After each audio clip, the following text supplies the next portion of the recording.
Just stop it. The run-of-the-mill, cheesy, humdrum bullshit status quo just tires me out. What fascinates me are the industry disruptors, the superhuman frontiersmen or women who go through hell to achieve their goals. Join me as we meet and learn from those mavericks, rebels, and business leaders that aren't afraid to piss off the establishment in order to make radical change for good. Sponsored by Johto PR, the disruptive anti-PR firm that murders your competition with cinder blocks and cyanide. This is Disruption Interruption.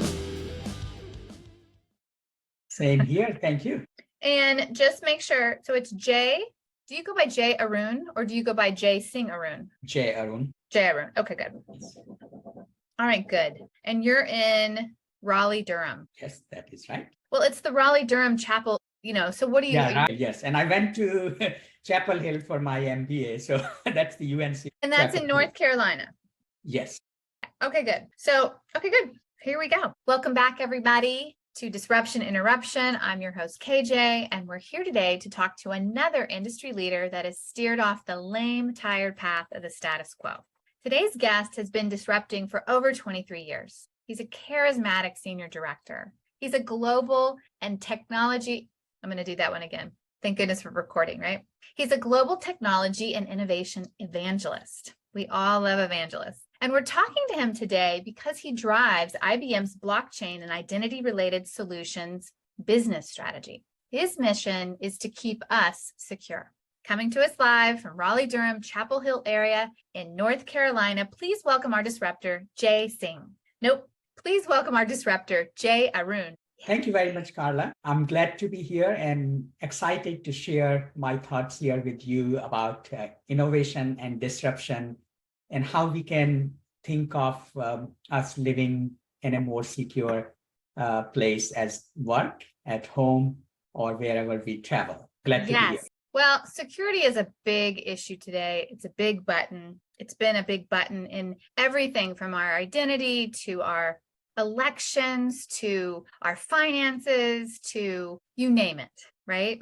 And before we really get into that, what is your main ingredient for innovative disruption? Yeah, so if I look at the disruption, why people have to come to innovation and disruption, it's the main ingredient is basically a problem that we need to solve for our business, our society, and anybody who lives value to the society, community, and businesses is something that always driven by an intent, and that intent can drive the innovation, and that innovation can lead to a disruption. And that's what my thought is around the main ingredient, which has to be a problem that's not solved in the past, and there's a significant impact happening to our business, society, and community. So you're one of the first disruptors that has really talked about the greatest good for the greatest number of areas or dynamics or thrusts that we live on in our society. I mean, like all encompassing.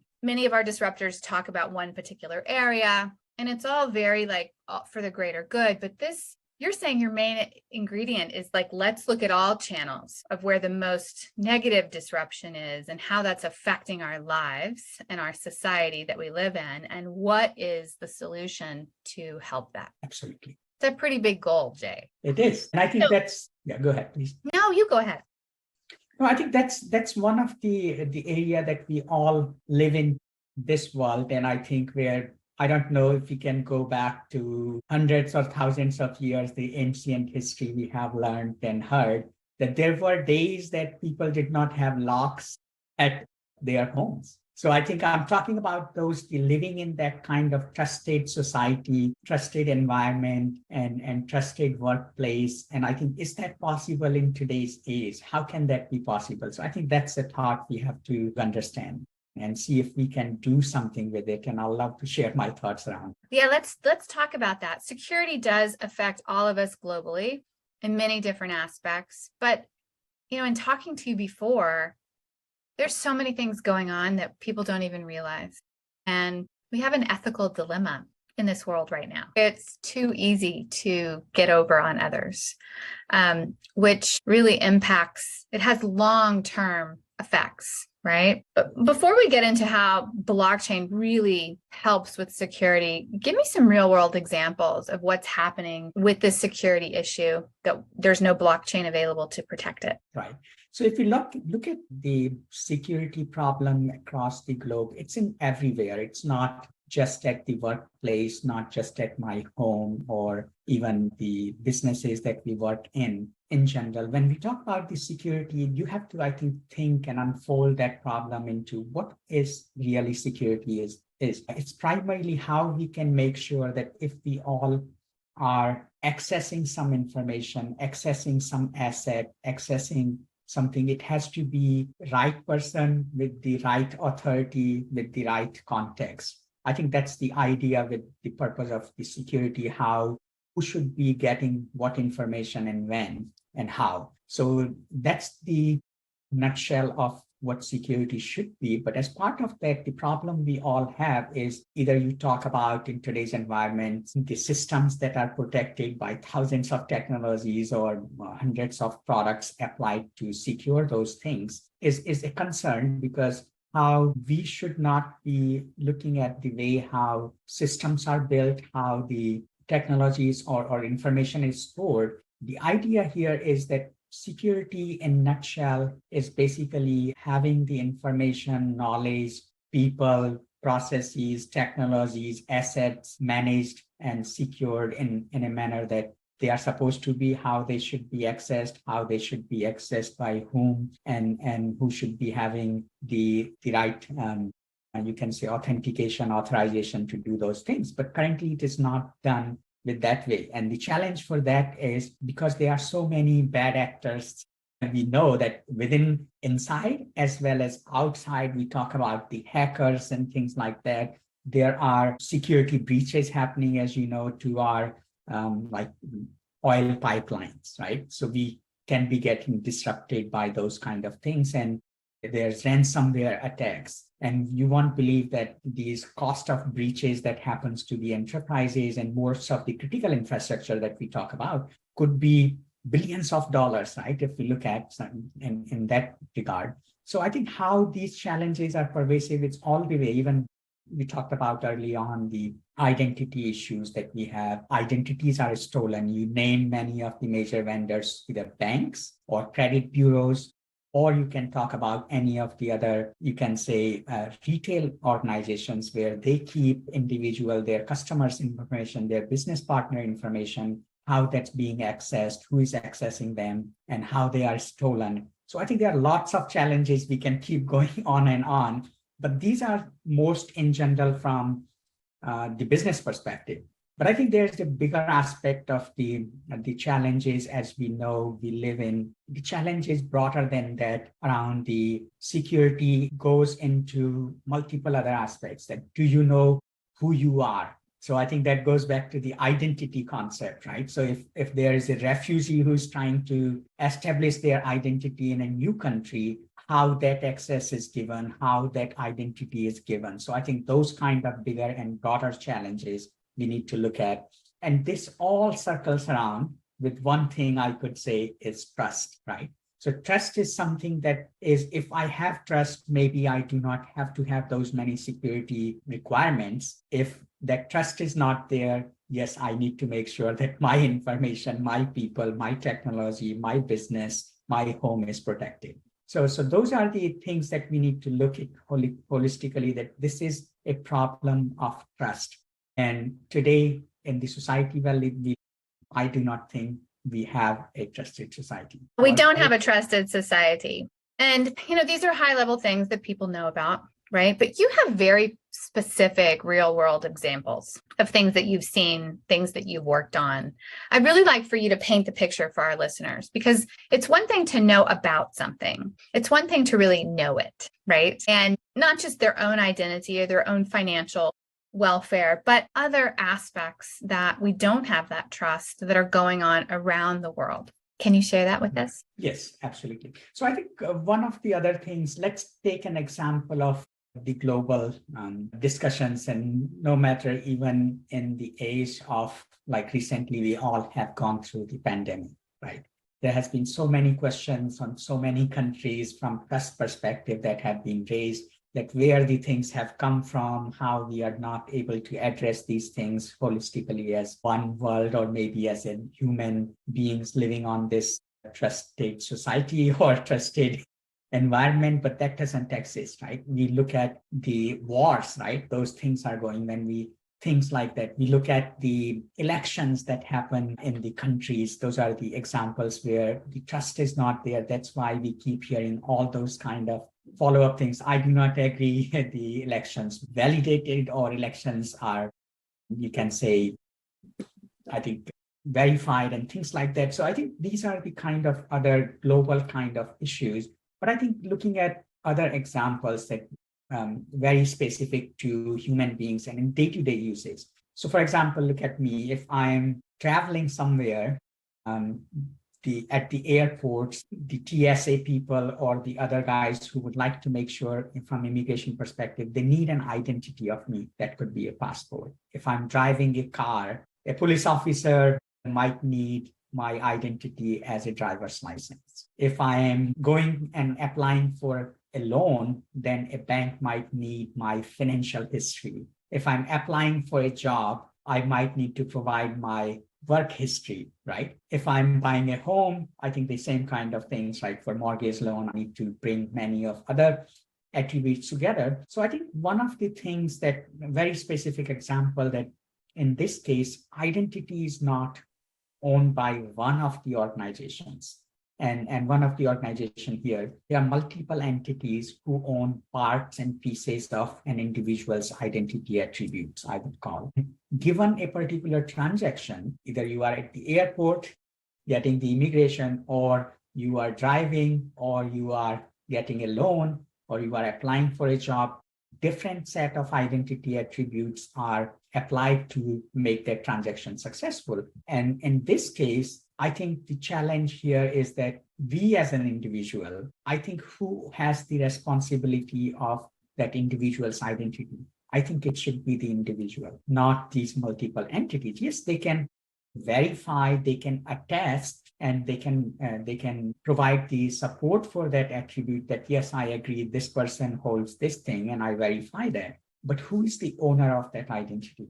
And that's the bigger challenge that we all have to think. And in today's age, I don't think so you and I are ready that if my bank says, you own Jay your identity, or you own Miss Carla your identity, you manage it, I don't have to do anything because I'm just managing the transactions. But then we are not ready for that stage yet. So that's one of the bigger dilemma, that technologies, the environment, the systems do not support an individual to take care of their identity, manage that identity, monitor that, and ensure who is accessing my information, where they are accessing my information, and what are they doing with my information. So that challenge, what we call, we have evolved from multiple cases. You remember that there were banks who were protecting our identities, our information, and not sharing with anyone. Eventually, they decided, oh, I'm a bank, but I do work with credit bureau, or I work with some other third-party vendor for insurance company.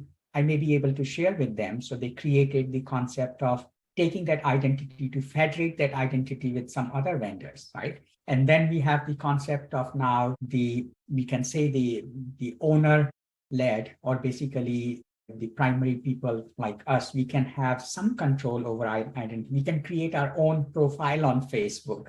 We can create own profile on LinkedIn. So there's some opportunities given to individual to create their own identity from that perspective. So that's one step further. But the step that we are talking and discussing here is what we call self-sovereign identity, which means we should be in control of our identity and information. Yes, there will be various agencies and entities who can validate, verify, authenticate my identity attributes, but I should own it. And when my information is there, I should be able to share it, access it, and I think make it public or not public. It's my decision, not these entities who are determining and deciding who am I, what am I doing, Right. where am I, what am I doing. So I think those are the very, very important thoughts, that how we can think of this bigger problem we can solve. But this is just an example of our identities, because it touches businesses, it touches individuals, it touches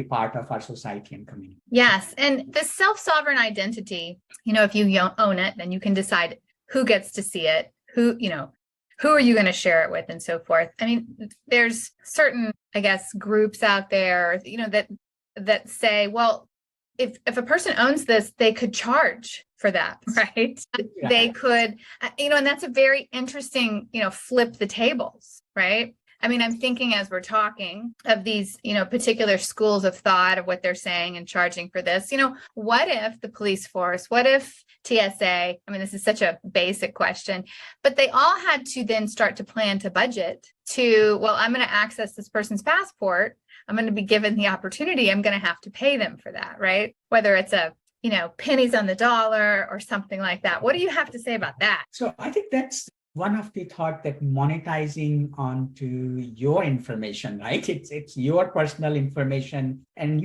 I think there are privacy laws, as those have been created in many organizations, many countries, like you take an example of GDPR in Europe, right? PIPA in Canada, LGPD in Brazil. So I think some of those, in California, we have the privacy law. So those things are emerging. They are protecting individuals, their information, how it should be accessed, how should it be shared. Those things are, I think, getting better. But to your point, it's my information. I should be able to determine who uses it. If someone uses it, is there a way to monetize on it? Because look at the credit bureaus. They are monetizing on my information, right? They are sharing it with the banks and charging $25 per transaction or things like that. So how can individuals be able to monetize? And I think that could be possible if we get into that stage where technologies and the information can support us, the ownership in a self-sovereign manner. It really upend a lot of industries. I mean, there's a lot of money and a lot of competition out there in the identity space, right? I mean, this would really upend that.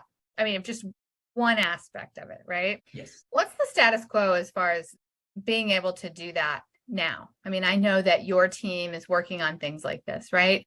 But there's a lot of fixed ideas, false data, wrong focus on one aspect of blockchain that people don't, it's not really that important, right? Yeah. So Absolutely. So people really don't understand it. The biggest misconception myth. What is it, Jay? Yeah, I think as you know, I think I'm not sharing the deep details of the blockchain, but I think in simple terms, right? I'll give you an example why and where we are in this stage. So blockchain as a technology, it's honestly, I think it's not a rocket science. So in terms of understanding, it's very basic principles. The things that we started this overall discussion today is about trust, right? We live in a distrusted environment. Participants do not trust each other who do business. And that's where these intermediaries are evolved. So for example, let's say we don't have an organization here now like Toys R Us or something like that, or a toys selling company in US. And there's a company in China who may be just toys manufacturer. And if these two entities need to do a business that if I buy $1 million toys, can this company in China deliver those to me? It's very simple. Peer-to-peer transactions should be taking place between two parties, but it doesn't happen this way, right? What happens in the first place is because these guys don't know each other, they don't trust each other. And what would happen is there would be a bank, advising bank at the Toys R Us side in US will say, I advise if you guys deliver $1 million, I promise to pay that $1 million if Toys R Us does not pay.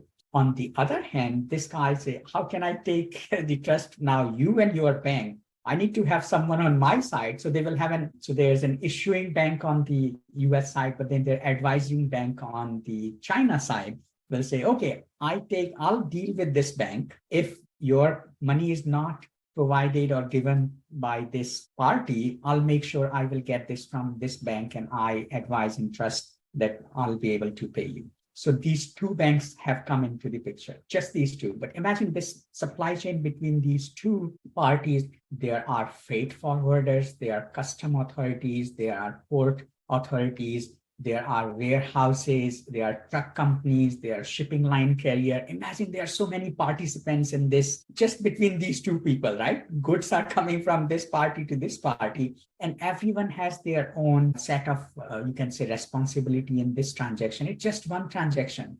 But what happens in that transaction, every time anybody is doing anything related to this transaction, they are managing their own ledger, right? Own system, own application, right? The old time ledgers that we used to have on paper that, okay, Mr. A took this much money from me and this date, and I got received this much money from this person. And then same thing, it's basically simple transaction. What transaction has taken place between party A and party B and party C? They keep their own logs, ledgers, own records. And this creates a lot of inefficiency, because think about just these two people. There are 100 other people in between these transactions, right? I just gave you an example of that process was letter of credit process, so in which these trust each other, these parties through the banks, but even the things are not all digital. They are still things like they are going through courier by mail, and it's, instead of taking, it should be taking like an hour or a few minutes, it's taking several days in today's time as well. You might be wondering, oh, our banks are automated digital, but honestly, believe me, it's still happening that way. So those are some of the basic fundamental challenges that while we all look into a simple two people transaction or two business transactions, there are 10 different other vendors in between, or more than 10, and everyone is managing their own record, and that's bringing inefficiency. It's expensive because everyone is managing their own systems and ledgers. And then we talked about the security part, because it's wondering how one person is keeping my data, because I don't know the particular warehouse or freight forwarder or shipping line carrier company, if they have information about my transaction, where they are keeping it, how open it is, how secure it is. I don't trust it. So that could be a vulnerable place as well for them. So I think all of those problems exist into the current environment, and you can apply that to a business and society or anywhere in a community that exists, because we do all have these kind of disparate systems, applications, and our own things that we have been doing and then exchanging the information. And that is not really the right way to do it. No. And not only that, I mean, you gave one example and then you talked about several others, but it's really on an exponential, like orders of magnitude scale, right? What can you talk about? What sort of solutions or cool things that are you working on to resolve this factor and really bring blockchain into the mainstream? Right, absolutely. So I think just taking that an example and then see what is the solution for that. So I would say how blockchain can help in that specific challenges. Imagine those ledgers that we have individually managing their own systems, applications, and ledgers that we turned into a shared, replicated, or maybe permissioned or private, it depends, but I think a distributed ledger. So blockchain in a nutshell, it's a distributed ledger technology. What does it mean? So the example you and I have discussed a few minutes back is that imagine these two parties have just a distributed ledger. So they say, I want to buy $1 million toys. And then the other parties, yes, we may have to involve them. Like, for example, freight forwarders, shipping line carrier company, trucking companies, port authorities, they have to be involved.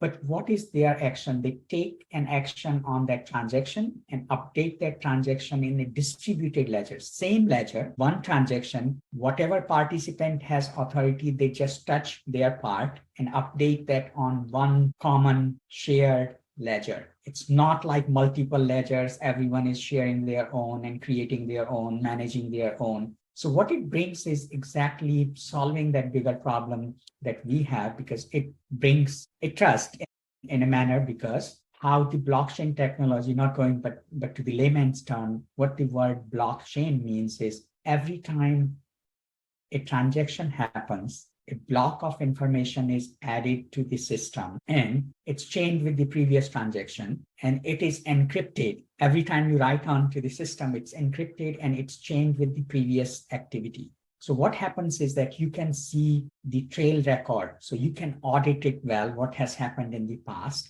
And one other thing is once you have written something on it, you cannot remove it. So it's immutable. So I think that's the other part of that. And there are ways that how we can think of blockchain implementation is basically, it's not just these two aspects, but how you can also enable some of these transactions based on the preset conditions.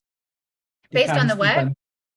Preset conditions. So like people might say, the word you may have heard is called smart contracts, right? So for example, Ms. Carla would like to sell a car for $1,000. And if there is other person who can assure that they have $1,000 and they can pay, I think the transaction can automatically be executed without having any people involved. So there would be, yes, legal contracts embedded into the transaction record. So as long as conditions meet, the transaction can automatically take place. That's the concept, what we call smart contract. So that's the kind of capability that blockchain enables, that not only bringing the trust, bringing the immutability, bringing the security, and I think the distributed ledger concept altogether can bring some of the trust and transparency into the systems, and it can solve, I think, many of the problems that we have talked about early on. An example in just this digital supply chain concept, if I would be using this on blockchain, I'm not saying as of today that every organization should rip and replace their existing ledgers and systems and applications. What we can do is, using blockchain, you can make like an Uber ledger, right? The concept of Uber in terms of applying this ledger technology. So it sits where you need to touch on to particular transaction, update that, make it trusted, transparent. I did my part. Here is the information about my updates. Same thing, all the participants can do it, but it could be faster. It could be less, you can say, expensive. And also, I think time to get these transactions done would be way faster in that regard. So it solves many of the problems that we talked about, the inefficiency, expensive, and vulnerability all together into one solution. Yeah, it's a beautiful technology, and it's very disruptive, but very simple. And you're doing work with IBM on this. What are your projections for blockchain getting more integrated into our society? Where do you see this happening more often, and then how it's going to be adopted in other areas over the next 5 to 10 years? What do you think? Right. So I would say, I think there are a couple of studies done, and I have participated in those studies and shared our thoughts. Like, for example, World Economic Forum, they do analyze some of these data points, reach out to many of the subject matter experts like me and others in the industry. And then collectively, they have pulled together insights like they expect that blockchain, 10% of the global GDP would be stored on blockchains or blockchain related technologies by 2025, which is, I think, only 3 years away, I would say. Okay, repeat that. That's a mic drop. Give me that again. Yes. So what World Economic Forum predicts is that 10% of global GDP will be stored on blockchain or blockchain-related technologies by 2025. That's a huge statement, right? It's a huge statement. 10% of the global GDP stored on blockchain or blockchain-related technologies by 2025. Yes. And we have been already seeing, I think, lots of trends, I think, just to support some of the things that you might have noticed lately. So I think what was that earlier this year, we have seen from our president, right, the date was March this year, that there was an executive order announced that how do we ensure the responsible development of digital assets, right? That was purely based on digital assets, non-fungible tokens, buzzwords you may have heard, right? The cryptocurrency. So I think those are the things. So worldwide spending on blockchain has been, I think, estimated something around 6 billion by end of this year. And there has been, we know all Bitcoin prices have gone up from anywhere $40,000 to $60,000 range, things like those kind of things that we have seen. And then cross-border payments and settlements have been using the blockchain feverishly. So I think those are a few examples, but just to touch on to how and where we expect, and a few more stats to share is that There's other study that some of our industry analysts like Gartner, they have published that by 2025, US or in the global countries would have about $76 billion of the business value added by blockchain by 2025, which would be, I think, then it would be surging and exceeding to 3.1 trillion by 2030. So I think some of those predictions, I think we are not saying that they would be, I'm very optimistic how things are, because how blockchain is not, as we mentioned, it's not just a cryptocurrency business application. Thinking of blockchain as a distributed ledger technology, enabling the digital assets transactions, non-fungible tokens, token-based economies, things like that that are evolving, like managing the loyalty programs using blockchain, expanding, like example, like Visa can expand all of their network. Instead of using plastic cards, they might use your own blockchain-based currency or loyalty points can replace things like that. So I think there are very, very specific examples. And that's why we see that banks are expecting to have at least, I think, a few commercial applications, 66% of their commercial applications running on blockchain by end of this year, right? So I think some of those kind of examples, when we say commercial blockchain applications, like either you can call it the banking services we offer, because behind the scene, they will be leveraging. I know one of the leading major vendors, I've been working with them over the last 3 years, one of the leading banks, they have 75 different use cases being explored using blockchain. So I think things like those kind of things, we must need to keep in mind how blockchain can be more pervasive. And just touching on some early on examples, I think you and I have discussed is elections. How can we use blockchain technology into creating the trust and transparency into the voting systems, right? I have a couple of my friends who have been exploring that, offering that as voting systems built on blockchain. While governments can accept vote by mail, I think this system even further bolster the security, privacy, trust with the virtue of its capabilities it has, right? So I think there are many, many examples that we think it will make impact directly to our businesses as well as to our society, in the examples like voting, examples of digital identity concepts that we discussed a few minutes back, and many others in general. Well, it's well on its way, isn't it? Those were some fantastic stats that you shared with us. It's well on its way. Absolutely. Jay, how did you become such an evangelist for innovation? Have you always been, forward thinking, like little Jay, right? Did you always look at how things could be and, the possibilities that people never even thought of? Right. So I think one of the things I would be saying that it's my humble, I think, approach to look at the potential things, how and where we can solve some of the problems as we started, I think, for the business, society, and things like that. And the examples, you won't believe I worked using this technology, but the technology is just a means. But one specific example I'll give you is a country like Rwanda, where we have many of the educational system is not on par like we have in developed countries. And some of the specific schools who do not have enough funding for their students, what they have been doing were manipulating the system to get more money for their schools. So the government was really puzzled with that. What should we do in this regard? So I think we have been working with K through 12 education system to bring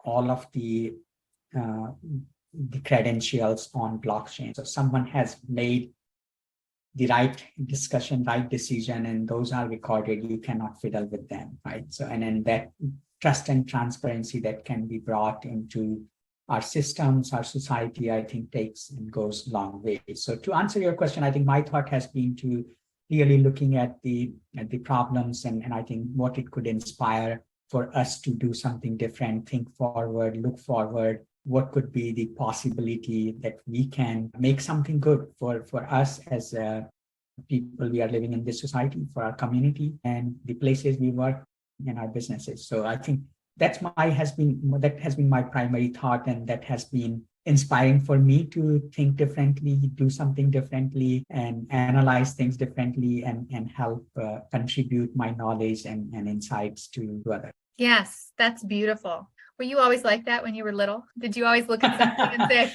Clearly, I think, yeah, some things you might have, some people have that curiosity from the daytime and early on in their life. But I think it has been evolved from I would say, in my middle school days to the high school. And I have always determined that I want to be an engineer initially, and then what I would like to do after engineering and do something that could help all of us. I think that has been the intent from early days and my learning and I think my early career days as well. So I think that inspired me, kept inspiring me what I do today and what I would like to do in future as well. So I think that has come from sometimes, but I think other problems, I would say it also comes from your environment where you live in or where you have been growing up, what kind of things you have seen. Some people may have lived into that kind of protected and always, I think you can say,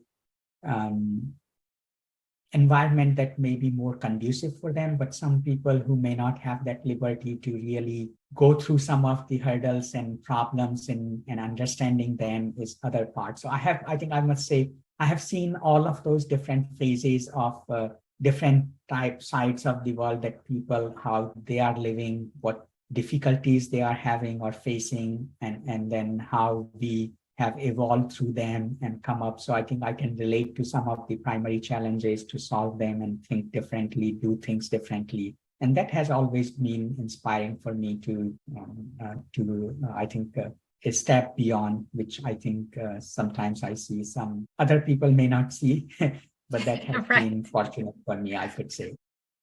Well, you've definitely grown up and come into the right era. The right era is disruption. And, people are really looking at things differently. And I think you have to, when you're dealing with blockchain, you have to look at those possibilities. There's no other way. You can't look at things the same anymore. Absolutely. Jay, what do you do in your own time? What sort of passions do you have? Do you have any crazy hobbies, or what do you do? So I think as I mentioned, I think being inquisitive of these or basically curious about things. So I read a lot about the new things that are happening across the globe. I don't just read about the technology, but even things happening across the globe, what kind of problems we are seeing, and is there any way. So majority of my time is, I think, goes into that part. But at the same time, I think I do have a family, so I enjoy time in the weekends and things like that with my family as well. But one desire always to do something different, share the knowledge, bring the knowledge into the context. That has been one of my, you can say, ideas, or maybe you can call it as my hobby in general. That has been, so I do that part, and I think that's the one of the area that when I was talking to you about hundreds or so CISOs or CIOs or other folks early on about this technology or about just this example, and we have been hearing same kind of concerns and challenges again and again from them, and they were saying, I don't understand. I heard blockchain is Bitcoin or Bitcoin is blockchain, and what is different? I don't understand. So we help them common understand. Misnomer, isn't it? Yeah, exactly. So we thought, I think that would be a good idea to help our customers, our business leaders and friends in general, to help them what the technology can do magic for them, right? You asked earlier what things it can do. I think there are examples like, can we have decentralized exchanges? Can we have the zero knowledge proof technologies? Can we have, I think, all the other things you are hearing, decentralized identities, decentralized financing, tokenization technologies, right? Non-fungible tokens.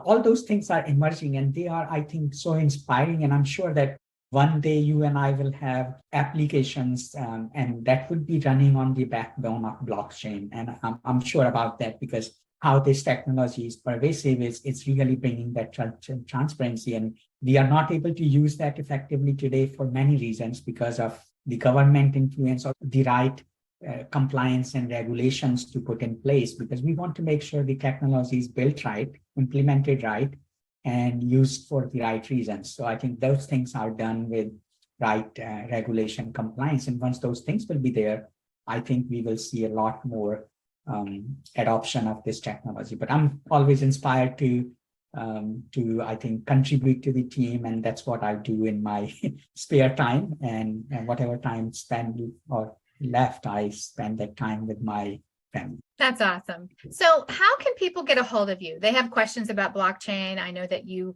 work with CISOs and CIOs and, explaining this and so forth, but how can people get a hold of you and get more data? I think best thing is reach out to me on LinkedIn or Facebook or Instagram or wherever you find me, because I'm available on all those open channels. I'm open, and I think my LinkedIn is open. I'm an open networker. So if you have any questions, it's not like closed. You can only follow me. You can reach out to me. That's one of the other reason I kept it open, because people can have questions. And I have been reached out by different parts of the world and asking specific questions, and I have been able to help them. So feel free to reach out to me on LinkedIn or other places that you find, other social networks, and see I'm there, most of them, and majority of them I'm there.